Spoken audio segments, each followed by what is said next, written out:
Another objection, Don, that people sometimes have is, I'm going to invest all this money in people, and if they stick around, great.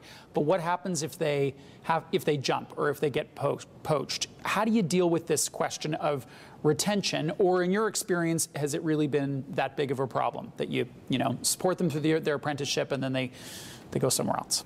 I think it's a good thing for not only my business, it's a good thing for somebody else's business.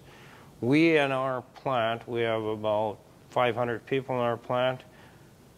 20% of our people in our plant, for at least 20-25 years now, are apprentices. So that tells me that out of 20% of our people being apprentices, every 5 years I would be able to turn over my people. And what really happens out of that 20%, about a third of them do go to another employer. About a third of them change to some other career, and about a third of them stay. So out of that third, I now am really turning over my work force in a 15-year period. That also doesn't happen because my business is always growing. Right. So I might be turning these people over in 25, 30 years. And that's about the life of a person in any workforce is 20, 25 years. Les, for you on the retention question? I think you mentioned about a small employer, not seeing themselves as trainers. I think that's again is another myth. We employ apprentices or train apprentices one person at a time. No matter how small your organization is, having a person being trained, moving up through your organization is a critical component.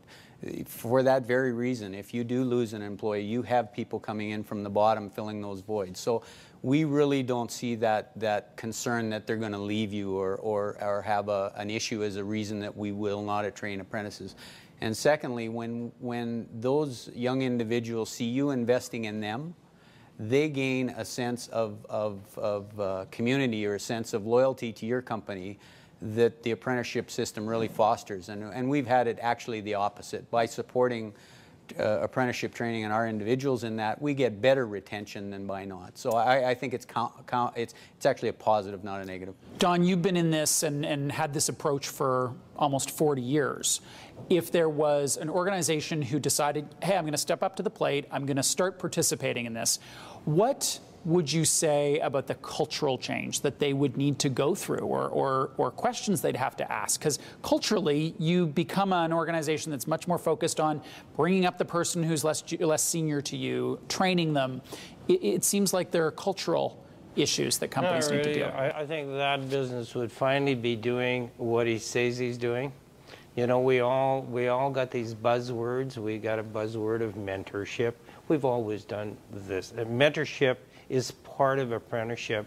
We got buzzwords of supporting our staff with upgrade education and that.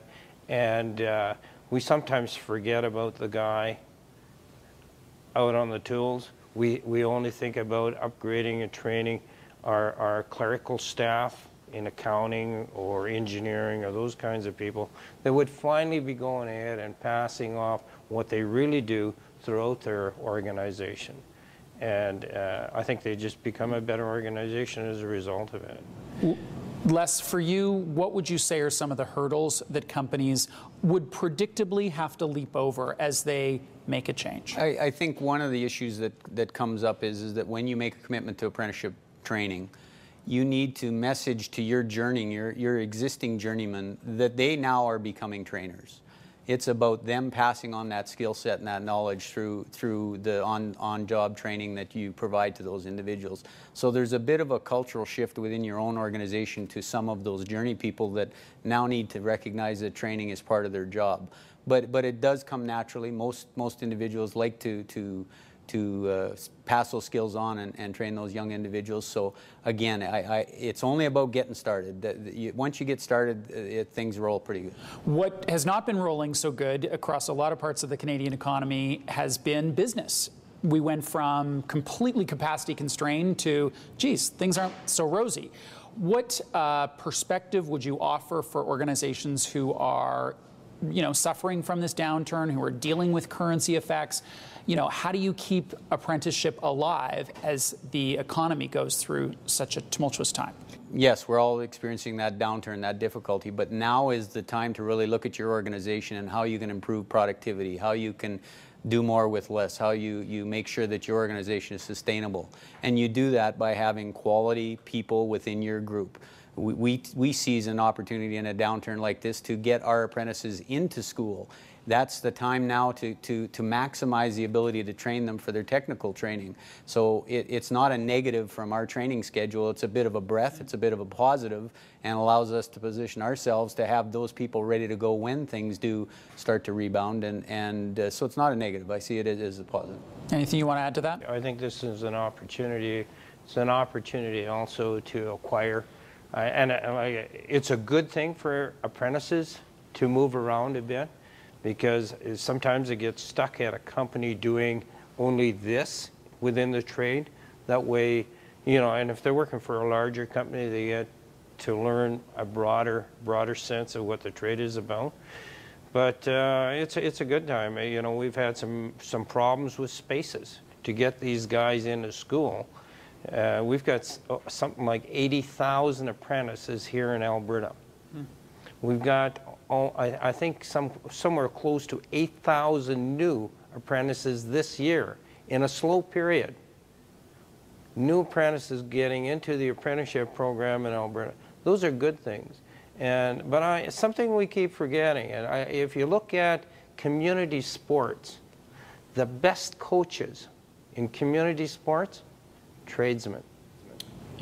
Interesting. Not accountants, not lawyers, not whatevers, tradesmen. They make because they know what productivity is all about. They know what working as a team is all about. That's a team. What you're building all the time within your workforce is a team. And playing on a hockey team, a baseball team, whether it's ringettes, soccer, they know what it is to work as a team, and they make the best coaches. Les, I want to introduce one other yeah but that our viewers might have rolling around in their head, and that is very simply their time. So they might buy into the business case, buy into the opportunity, their peers are doing it, but it does take time. What do you say for those who raise that objection, who raise that question? I would go back with a question. If you don't have time to train the people that are going to advance your business, where is your business going to be in 2 or 4 years? You can afford not, you have to take that time. It's critical to the success of your business. It's without those individuals within your organization and fully trained individuals, your organization will not survive. And particularly, again, in these economic times where we have to be better and quicker and more productive, when they're trained, that's when you get those goals. If you have enough time to go ahead and look after fix-ups because you've got individuals that aren't properly trained, you've got enough time to teach them properly in the first place. So time to me is just and if you don't have that time or don't recognize or understand that time, you probably maybe shouldn't be in business. Les, a last word. I think my last word is a message, and it's a little bit of a selfish one. You never want to give out your advantages to your competition, but the true message is get started. It is a plus for any organization to have apprentices within their system. So if you aren't training apprentices, you really need to get started, because if you don't, you're going to get left behind. Don, last word. Same thing. I think people. But I think we go back a little further. I think most people, most employers, they're not a tradesman themselves. They don't really purely understand the value of that individual. And I think, if I have one last word to say, I'd like to go ahead and spend more time with those employers and teach them so they better understand what they're really missing. You're going to receive some phone calls. Thanks very much. Don and Les, thanks for your time today. Now, this study has a detailed breakdown of skill-specific information for all 16 trades. You should really check it out. Here's the information for how you can find it.